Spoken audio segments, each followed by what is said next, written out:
Welcome back to the channel, guys. It is me, 8744, and today, guys, we're going to be discussing about Barcelona 3, Inter 3.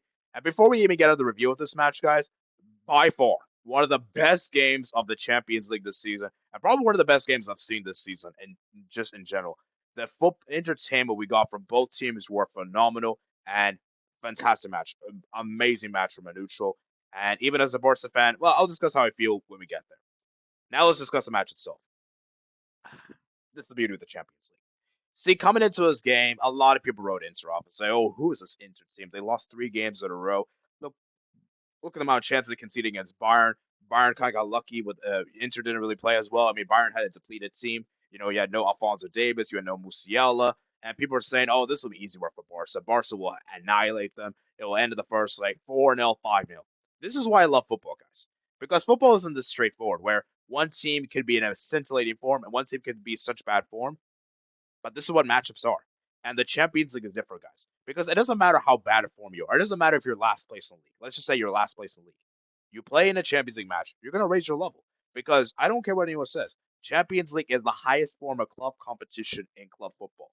And what you saw what Inter did were phenomenal. And the goals that Inter scored were high quality. That first goal from Marcus Thuram, what a back heel. What a fantastic back heel that was to put it inside the back of the net. And it's interesting that Jules Koundé was the one that made the error, made that clearance, because he's been one of our best players this season. He's been one of the best right backs in the world. And the fact he made a clearance like that is shocking. And we traditionally recognize Jules Koundé as one of the best defenders in the world, just pure natural defensively.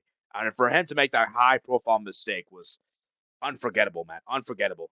Then then Inter makes the 2-0 from a great corner there.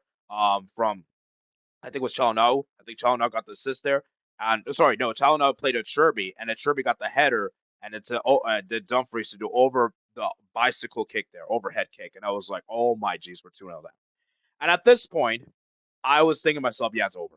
We're 2-0 down at home. Within 20 minutes, I was thinking to myself, yeah, we're definitely not going to come back here. We're definitely not going to come back. We're gonna get embarrassed, and it's gonna be another humiliating Champions League exit, you know. But then Yamal said, "Orpon, hold your beer," and scored a fantastic solo individual piece of goal. Guys, that Yamal goal was crazy. And I really wish I wasn't at work during this time because had I was not at work, I would have gone crazy. I would have gone berserk. I would have gone insane. But obviously, it was hard for me to do that, obviously being at work. So I had to, be very professional about it and just pretend it didn't happen. But, bro, I mean, that goal was insanity. Like, that goal was just out of nothing. Like the way he did that shot. And remember, guys, I believe in the game, the warm up, there was rumors of him being injured, and he didn't look to fit. He wasn't 100% match fit. But the fact he still did it, while not being 100% match fit, is unbelievable, guys. To score that amazing goal at 17 years old, he's one of the best wingers in the world, guys. Undoubtedly, he is such an amazing player, and he's so vital to Barcelona because he is so important to this team, so important to this team. I would actually say he's the second best player in Barcelona. I'll still say Pedri's best, but man, I think Yamal is probably number 2 for Barca. And then we made it 2-2. Ferran Torres scored. Lovely combination play there. Rafinha getting the header assist to Ferran Torres. And Ferran Torres, man, deputizing very well without the absence of Lewandowski. And it's 2-2. And at this point, I was going, wow. Insanity, man. Barcelona blew my mind. Barcelona plays so exciting football, end-to-end football. And it just feels like every time this Barca team faces some adversity, they manage to find ways to overcome that adversity by making it 2-2. Then at the end of the first half, Jules Koundé got injured, which was so bad. He's one of our best players. I know we didn't have a best game in this game, but still, he's been one of our best players. He got injured, and I was like, ugh. And then Lautaro got injured as well, and I'm like, ugh. Yeah, to the second half, man, Inter took the force to us. They got the third goal. Lovely goal there from Dumfries. And you know what's crazy, guys? This is probably Dumfries' second best game in his career. Obviously, I think his first is probably the one against the United States, unfortunately against my country. You know what's crazy, guys? I just realized I have my teams, my national team and my club team have allowed Dumfries to score a brace. That is ridiculous. But anyways, credit to Dumfries. He had a fantastic game. Then Rafinha, man, he scored a goal outside the box. Unfortunately, it came as a deflection as the own goal, which is really unfortunate because that goal was an amazing goal there.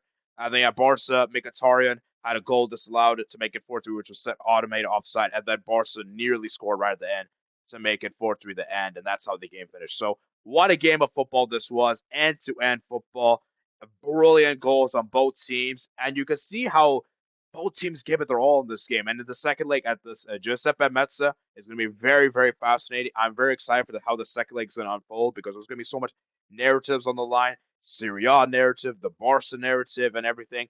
And I feel like the second leg, we're going to have fireworks in place. Get your popcorn ready, guys. Get your meals, get your drinks, because the second leg is going to be pure cinema. Let me just talk for both teams real quick, and then we'll round up, and I'll see you guys on the stream.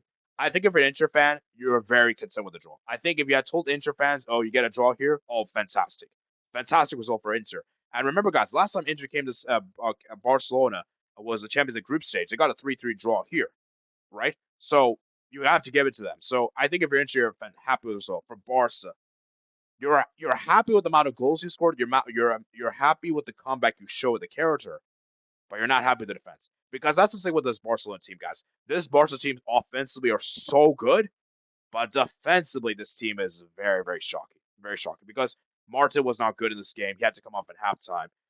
Eric Garcia came on. Inigo Martinez didn't have a good game, and Kubarsi wasn't really at his best. And it's crazy. Kubarsi and Inigo Martinez, you could probably argue, have been two of our best center back, some of our best players this season. And also Chesney, who's been pretty good for us this season, didn't make a single save, I believe, in this game. So it just shows that this Barca defense has a lot of issues, but their attack, oh man, their attack is lethal. Even without Lewandowski, it's lethal, guys. Rafinha, Yamal, Pedri, Olmo, Ferran Torres. So we have a second leg and works, guys, and I'm very excited for how the second leg's going to unfold. So I hope you guys did enjoy this little quick review, guys.